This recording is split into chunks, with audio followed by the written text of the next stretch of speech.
بسم اللہ الرحمن الرحیم۔ تفسیر سورۃ یوسف۔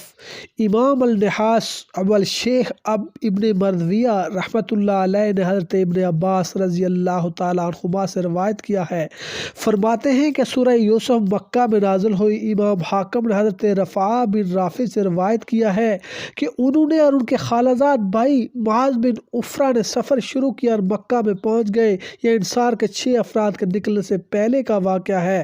وہ دونوں نبی پاک صلی اللہ علیہ وسلم کی خدمت میں حاضر ہوئے۔ فرماتے ہیں میں نے عرض کیا آپ ہم پر اپنا معاملہ پیش کریں۔ آپ صلی اللہ علیہ وسلم نے ان پر اسلام پیش کیا اور فرمایا آسمانوں زمینوں اور پہاڑوں کا خالق کون ہے؟ ہم نے عرض کیا اللہ تعالیٰ۔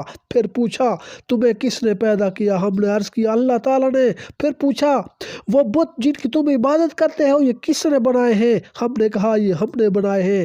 پھر رسول اللہ صلی اللہ علیہ وآلہ وسلم نے فرمایا عبادت کا حقدار خالق ہے، یہ مخلوق ہے۔ تم زیادہ حقدار ہو کہ وہ بت تمہاری عبادت کریں جبکہ تم نے انہیں خود تراشا ہے۔ اللہ تعالیٰ زیادہ مستحق ہے کہ تم اس کی عبادت کرو بجائے اس کے کہ تم ان کی عبادت کرو جنہیں تم نے خود گڑا ہے۔ میں تمہیں عبادت الہی یا توحید اور اپنی رسالت کی راہ بلاتا ہوں، نیز صلہ رحمی، دشمنی کو ترک کرنے اور لوگوں سے بغض کو ترک کرنے کی دعوت دیتا ہوں۔ ہم نے عرض کیا اگر وہ امر جس کی طرف آپ ہمیں بلاتے ہیں باطل بھی ہو پھر بھی یہ امور و احکام بلند مرتبہ اور محسن اخلاق میں سے ہے۔ پھر کہا آپ ہماری سواریاں روکے رکھیں، ہم بیت اللہ شریف میں حاضر ہوتے ہیں۔ معاذ بن عفرہ آپ کے پاس بیٹھے رہے۔ رفاعہ فرماتے ہیں میں نے طواف کیا اور پھر 7 تیر نکالے۔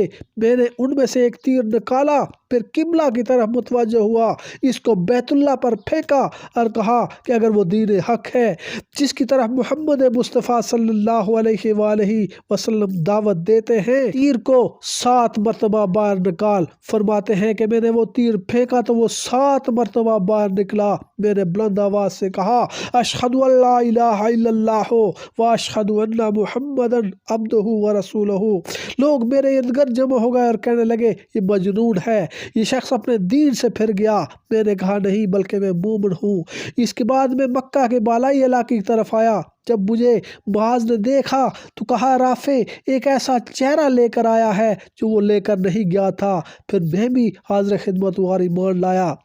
رسول اللہ صلی اللہ علیہ وآلہ وسلم نے ہمیں سورہ یوسف اور اقرأ باسم ربک سکھائی۔ پھر ہم مدینہ طیبہ لوٹ آئے۔ امام ابن سعد رحمۃ اللہ علیہ نے حضرت اکرمہ رحمۃ اللہ علیہ سے روایت کیا ہے کہ مصعب بن عمیر جب مدینہ طیبہ آئے تو لوگوں کو قرآن کی تعلیم دیتے تھے، اور عمرو بن الجموع نے مسلمانوں سے پوچھا کہ تم کیا پیغام لے کر ہمارے پاس آئے ہو؟ صحابہ نے کہا کہ اگر تم چاہو تو ہم تمہارے پاس آئیں اور تمہیں قرآن سکھائیں۔ میں نے کہا ٹھیک ہے تم آ جاؤ۔ ایک دن متعین ہوا تو مصعب بن عمیر آئے اور اس پر الف لام را تلک آیات الکتاب المبین انا انزلناہ قرآنا عربیا لعلکم تعقلون تلاوت فرمائی۔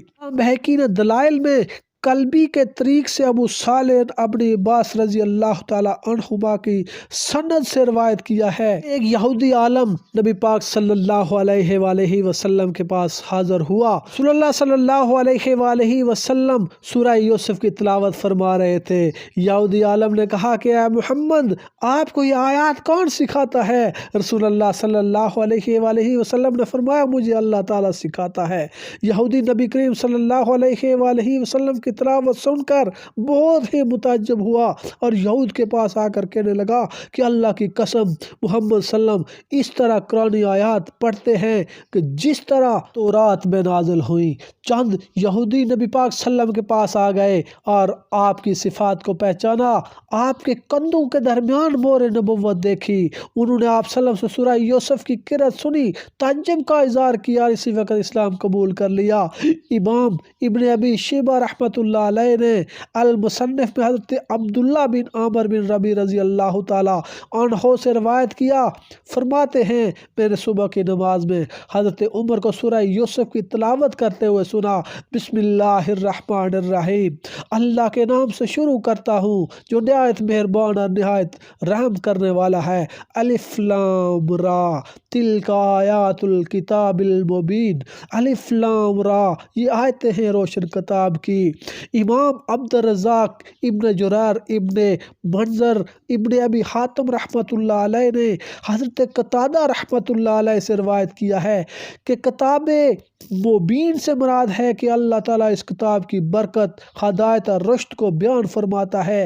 ابن جریر نے مجاہد سے اس آیت کے تحت روایت کیا ہے کہ یہ کتاب حلال و حرام کو بیان کرتی ہے۔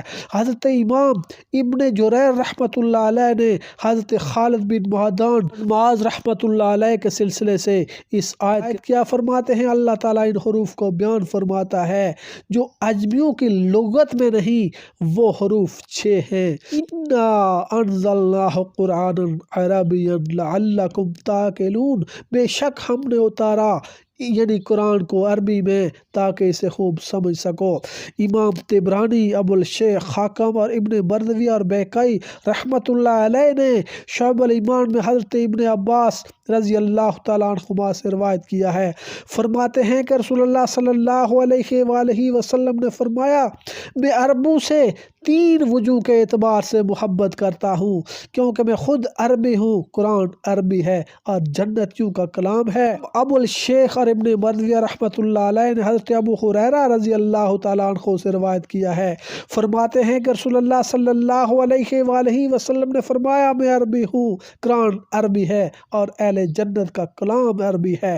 امام حاکم رحمۃ اللہ علیہ نے حضرت جابر رضی اللہ تعالیٰ عنہ سے روایت کیا ہے کہ رسول اللہ صلی اللہ علیہ وآلہ وسلم نے قرآن عربین کے الفاظ تلاوت فرمائے، پھر فرمایا حضرت اسماعیل علیہ السلام کو یہ عربی الہام کی گئی تھی۔ امام ابن ابی حاتم نے حضرت مجاہد سے روایت کیا ہے، فرماتے ہیں کہ قرآن قریش کی زبان میں نازل ہوا اور یہ ان کا کلام ہے۔